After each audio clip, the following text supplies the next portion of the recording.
Yo, what's up mga tropa pips? Magandang araw po sa inyong lahat at welcome po dito sa aking vlog. At ang ating pong pag-uusapan ngayon dito sa video na ito ay walang iba patungkol po dito kay Pastor Apollo Kibulok. Ito po nga si Son of God. Peking Son of God. Ito po nagre-request po at nananawagan po ng manual recount. Ito po yung balita. Pakinggan po muna ninyo. Nawagan si Kingdom of Jesus Christ leader at senatorial candidate Pastor Apollo Kibuloy ng manual recount kasunod ng pagiging kulelat sa partial at unofficial results sa pagkasenador. Sa tala hanggang kaninang alas 8 ng umaga, nasa ika-31 pwesto ang pastor na may mahigit 5 milyong boto. Sa post sa Facebook, sinabi ng legal counsel ni Kibuloy na si Attorney Israelito Torion na hinirit ng pastor ang manual recount, bunsod ng mga ulat na umano'y discrepancy sa election returns. Una na itinanggi ng COMELEC ang alegasyong dagdag bawas sa bilangan ng boto. Tinawag na kulelat no? Ditong teleradyo serbisyo. Ayan, kulelat ka, Kibulok. Imaginein mo, alam niyo sa totoo lang, hindi ko naman ito iba-vlog. Kaya lang natawa ako doon sa salita ng kulelat. Pero magsasabi ka pa ng recount o mananawagan ka pa ng recount. Buti sana kung katulad ka ni Ben Tulfo na malapit nang makapasok sa Magic 12. Baka kung siya si Ben Tulfo, yan, baka mag-isip pa ako na, oo, kasi nasa 1 milyon o 2 milyon lang naman ang kalamangan. Baka nga naman mayroong mga hocus-pocus na nangyari. Pero katulad nito, si Kibulok ay nasa pang-ilan ba? Naku po, hindi ko na makita. 31st. 31st. Marami pang boto si Doc William na umatras eh. Saka si Gringo Honasa na sumipsip kay Digong. Si Kibulok, 5,579,359 lang ang kanyang nakuhang boto. Ayan, liwanag. Ang kanyang nakuhang boto, ayan o. Hindi, ito. Ayan o. 5,579,000 lang. Napakababa lang ng nakuhang boto ni Kibulok. Tapos gusto pa ng recount. Ano kala mo, Kibulok, nadaya ka? Ano kala mo? Binoto ka ng 8 milyong kaluluwa na sinasabi mong miyembro mo. Diba? Kaya na-vlog ko to eh. Talagang sabi ko talaga to si Kibuloy, hindi talaga makontento sa kung ano ang naging resulta ng eleksyon. Wala namang anomalya. Wala namang nangyaring dagdag bawas. Wala namang nangyaring mga kumbaga yung talagang maiisip mo na may dayaan na pangyayari. Kasi alam niyo po, kung may dayaan, hindi makakapasok yang si Bato, si Bongo at si Marcoleta. Di ba? Hindi makakapasok yan. Siguradong talo yan kung meron pong mandaraya at kung mandaraya ang administrasyon ni PBBM. Pero, nanalo po sila eh. Doon pa lang sa pumasok si Marcoleta, wala na talagang dayaan. Lalo pa si Bam Aquino at si Kiko Pangilinan nakapasok. Yan talaga, wala talagang dayaan. Kasi, kung mandaraya po ang administrasyon ngayon at meron pong mga anomalya silang gagawin, ako na ang talagang, kumbaga magsasabi na, teka, parang, parang meron palang hocus-pocus dito. Kasi kung mananalo kunwari lahat ng alyansa, at mananalo kunwari, kasi ang alyansa 11 lang eh. O paano kunwari nakapasok lang si Bam? Ayun, 'di ba? Parang mako-question talaga ang alyansa. Pero kita niyo po, 'di ba? Nakapasok po ang numero 1 tuta ni Digong na si Bongo. Number 1 pa. Pangalawa itong si Bato de la Rosa. Po, kaya eto, si Kibuloy, ayan ang layo ng Kalamangan, 26 million si Bongo. O si Bam Aquino, 20 million. O paano nagkaroon ng dayaan? O dito nga si Ben Tulfo, 11 pala, 11,886,000. O Ben Tulfo yan, yung may pulang sa mapa. O. Hindi nagrereklamo at nag-concede na. Si Bong Revilla nag-concede na. Si Secretary Benhar Abalos nag-concede na. Tapos ikaw na nasa 31st, hindi ka pa mag-concede, di mo pa matanggap pagkatalo mo. Si Heidi Mendoza nga nag-concede na din. Imagine niyo po, talagang wala pong 7 milyon hanggang 8 milyon na miyembro si Kibuloc. Kasi kung meron po, abay sigurado na meron siyang kung kalahati ng 8 milyon o 4 milyon ang KOJC na mga botante. Pwedeng talagang magkaroon siya ng napakaraming boto. Kaya nga yung Duterte Magic, yung solid na DDS daw po ang mga Pilipino, hindi. Solid Duterte, hindi. Kita nyo si Kibuloc, hindi nanalo. 5 million lang ang boto. Yan ang pinaka talagang matunog na pangalan sa mga kumakandidato sa pagkasenador. Yung mga bagong salta, yung mga bagong takbo. Hindi katulad ni Bato at ni Bongo na meron ng talagang nakapwesto na yan at re-electionist yan. So pwede talagang mangyari na manalo. Kasi re-electionist. Pero kita nyo, mas sinuportahan pa ng mga Pilipino si Aimee Marcos. Kaya yan nga pagkandidato sa halalan. Kalimutan mo na lang yan, Kibuloc. Wag na lang, imaginein mo na lang yung mga pastoral mo dyan sa kulungan. Wag na mangarap na maging senador pa. Ayaw ng mga Pilipino sa Manyakol na nambubulog gabi-gabi ng mga pastoral niya. Kaya better luck next time kung makakandidato ka pa, di ba? Kita natin. 2028, baka kumandidato na naman si Kibuloc. Hanggang 2031, pwede siyang sumubok. Pag 3 beses na siyang kumakandidato at natalo, yon, pwede na, huminto na lang sa pagkandidato ng senador. Ngayon, eto po nga si Sara Duterte, parang ewan ko, niloloko yata talaga nito mga Pilipino. Mukhang tinatarantado talaga tayo ni Sara. Pakinggan po ninyo to Nalaglag. Yes, ma'am, precisely. That's Ay. Ano ba to? Okay. why ako yung may pinaka malaki at solid ang credibility to speak about political dynasties because I come from a political... Parang mahina. Teka, lakasan natin. Dito tayo dumaan sa sa CapCut. Mahina Lalakasan ko para mas madinig po ninyo. Ito, bumanat si Sara patungkol po sa political dynasty. Parang alam niyo yung kung makapagsalita si Sara, parang wala siya sa political dynasty. Precisely. Yan. Yes, ma'am, precisely. That's why ako yung may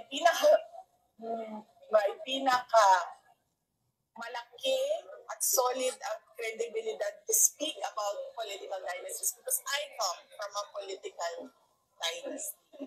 So, wala nang mas matindi pang expert sa political dynasty. Ako yun. So, are you saying that you are against yourself? Because you also, how you justify? No, I am campaigning about us selecting people automatically based on their family affiliation. We should ask the person first, okay, Duterte ka, ano ba ang abilidad mo? Ano ba ang kapasidad mo? Okay, Marcos ka, ano ba ang abilidad mo? Ano ba ang kapasidad mo? Hindi automatic yun na parang di ko pag-anak, asawa, kapatid, pamangkin, automatic na. Absent a law, that is the most that we can do as voters. Question the capacity and the competence of the candidate.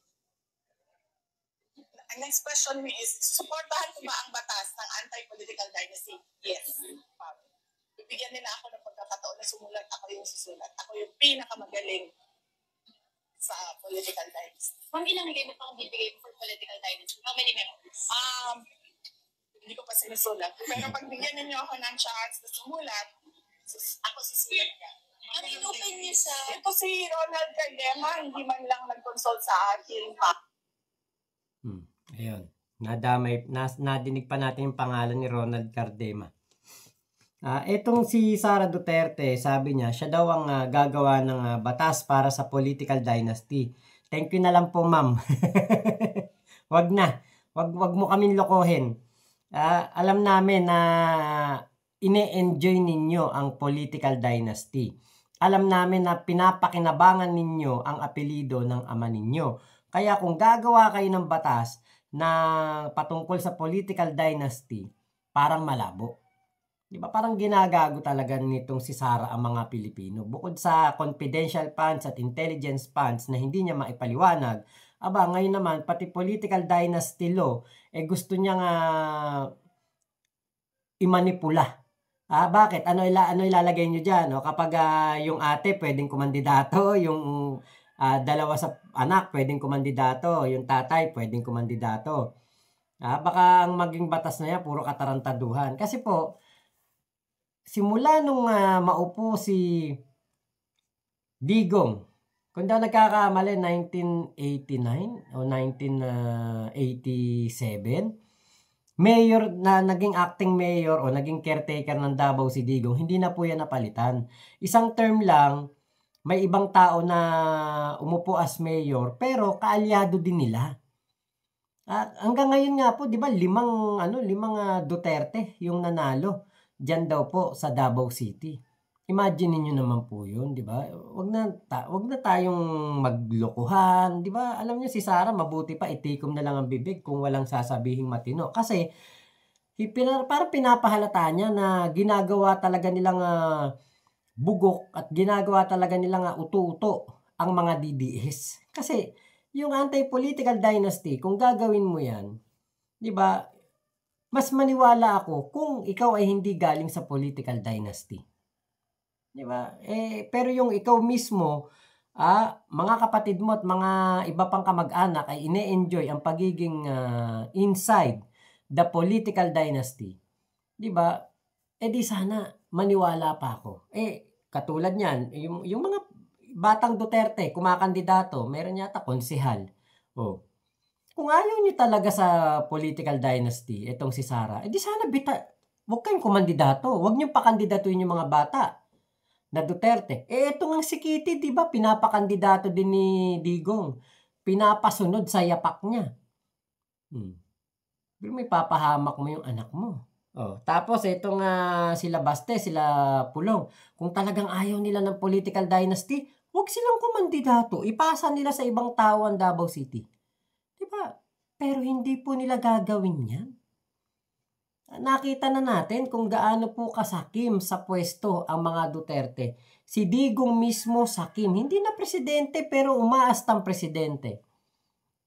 Diba? Ang gusto niya siya ang masunod. Ang gusto niya mahawakan sa leg si PBBM at ang gusto niya siya ang masunod sa kung ano man ang ginagawang pagpapatakbo ni PBBM sa kanyang gobyerno.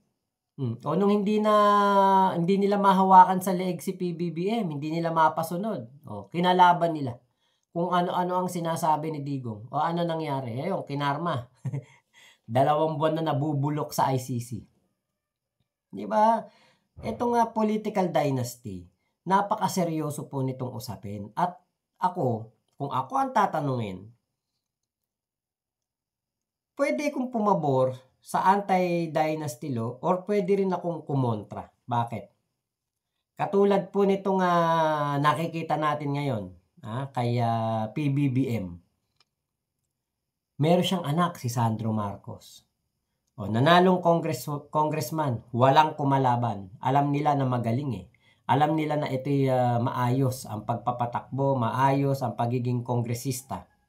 Para lamang sa batas, rule of law ang kanyang inuuna at siya po ay may paninindigan, may sariling desisyon sa buhay. Kahit na ayaw nga ni PBBM ng impeachment para kay Sara, siya ang kauna-unahang pumirma. So, nakikita natin, kung meron mga political dynasty na dapat payagan, yung mga ganitong politiko, na katulad ni Sandro Marcos, di ba, at ni PBBM, kahit na mag-ama sila, kahit na sila po ay parehas na politiko, di ba? Pero maganda ang ginagawa. Kapag maganda ang pagsiservisyo, maayos ang pamumuno, pwede. Diba? Ito, katulad pa nito, kunwari, Yorme Isko Moreno, mayor ng Maynila. O si Joaquin Dumagoso ay konsehal po ngayon. O let's say, matapos na termino ni Yorme sa pagiging mayor. Nakatatlong term na siya. Tapos maisipan na si Joaquin Dumagoso ang pakandidatuhing mayor. Okay lang sa akin. Bakit? Alam ko na galing yan sa isang magaling na mayor. Anak ng isang magaling na mayor ng Maynila. Ba't hindi mo papayagan yung political dynasty sa mga ganyang politiko? Diba, yung sinasabi ni Sara, kakayahan? Meron ba siyang kakayahan? Wala. Abilidad? Wala. Kaya nga natatawa ako, nagsasalita siya ng gano'n na mga lalagyan, tatanungin daw o titignan ng qualifications kung anong kakayahan, abilidad. Bagsak na kagad kayo kasi si Sara, ano ba kakayahan niyan? Manira kapag oras ng kampanyahan, tumungtong sa bangko kahit na nasa stage na. Yan pa yung nagsasalita patungkol sa political dynasty, di ba? Ay nako. Kaya para sa akin, yung political dynasty, kailangang pag-isipang maayos kasi baka mamaya may mga bagong sibol na politiko, may mga bagong sibol na mga magagaling na leader, mapipigilan sila. Dahil kung sila'y parte ng isang pamilya, na malaking pamilya ng mga politiko. Diba? Kaya para sa akin, etong si Sara Duterte, hindi po talaga ako kumpiyansa o wala ako talagang tiwala dito kapag nagsasalita. Alam ko ginagago lang mga Pilipino. Alam ko tinatarantado lang tayo, di ba? Kaya po sana, di ba? Maisipan itong mga ilang mambabatas kung sakaling ipasa nila yung anti-dynasty law, di ba? Mapag-isipan nila ng maayos na baka meron pong mga batang leader na matamaan ng kanilang gagawing batas. Pag-isipan po ng ilang beses. Diba? Alam nyo, yung mga political dynasty na walang kwenta, katulad dyan sa Davao City, yan, tingin ko, walang kwenta yan. Saan pa ba? Yung political dynasty naman sa Valenzuela, okay naman. Sa Bukawi, okay din naman. Mga Villanueva, mga anak ni Brother Eddie, okay din. Basta yung mga walang kwentang political dynasty, yun ang dapat na putulin, pigilan. Like sa mga bilyar. Kita nyo, ilan ang bilyar sa Senado? 2 na naman. Bumaba ng kongresista si Cynthia Villar, natalo. Kita nyo, kung etong si Cynthia Villar ay kumandidato din nga senador, baka pumasok pa. Di ba? Kung sakali, kunwari pwede pa siyang kumandidato o baka manalo pa, edi 3 bilyar na sa Senado. Paano pa maiimbestigahan ang kanilang mga negosyo? Paano pa maiimbestigahan ang kanilang mga malalaking kumpanya? Katulad nung crime water na napakarami pong nagrereklamo. Di ba? Kaya yung mga ganyang political dynasty ang dapat na pigilan, tutulan. Pero yung mga katulad ng kila Tito Soto, yan. Pwede yan, tuloy-tuloy. Dito sa Yorme Isko Moreno, okay yan. Sa kila Lani Mercado, kila Bong Revilla, medyo pwede pa yan, di ba? Tapos dito sa Valenzuela, mga Gatchalian, okay din. Mga Villanueva, Joel Villanueva, medyo okay din, di ba? Mga Binay, wala kung ano nangyari sa mga Binay, nag-aaway-aaway at nagkalaban-laban, di ba? Pero alam nyo, sila yung mga political dynasty na alam natin na kahit papaano nagseserbisyo. Like PBBM and the Marcos family. Wag lang si Amy. Alam natin, nakita naman natin si Amy, sakit sa ulo eh. Walang kwentang kapatid, di ba? Kaya, pag-isipan ng political dynasty. So, dito po, sana dito sa ating vlog na ito, etong patungkol dito kay Kibulok, patungkol sa political dynasty, di ba? Yung kay Kibuloy, bukod sa yung request niya magastos, at aksaya lang ng oras dahil kailangan na mag-focus ng ating mga bagong leader, ng mga nanalo sa kanilang mga magiging trabaho. Kailangan na mag-focus ng gobyerno sa another 3 years ng pagpapaganda ng buhay ng mga Pilipino, di ba? Tas sasamahan mo ng isang bitter na senador na hindi matanggap, bitter na peking anak ng Diyos na kumandidato sa pagkasenador na hindi matanggap ang pagkatalo, tama na yun. Wag na, nakakulong ka naman hindi ka rin naman makakapagsilbi, saka kulelat ka nga daw, sabi ng teleradyo serbisyo. Kulelat. Kulelat ka. Naintindihan mo ba yon, Kibulok? Kulelat ka. Huwag ka nang magreklamo. Kahit bali-balig ta rin natin ang bilang, kahit ano pag gawin na recount dyan, talo ka talaga. Mamaya mawala pa si Amy pag nag-recount, di ba? Si Amy nakita ko merong sobre na merong pera, sana all. Mukhang nanggapang no? Kaya nakapasok sa Magic 12 So, tignan natin kung pagbibigyan ba yung recount ni Kibulok at kung tignan natin kung sino ang magpapasimuno nitong anti-dynasty law sa Kongreso. So, yun lamang po. Maraming salamat sa pagsama nyo dito sa aking vlog na ito. Ingat po kayo. Nasaan mang panig kayo ng mundo, Momo, chup chup, love you. God bless us all, Pilipinas. God first. Salamat po.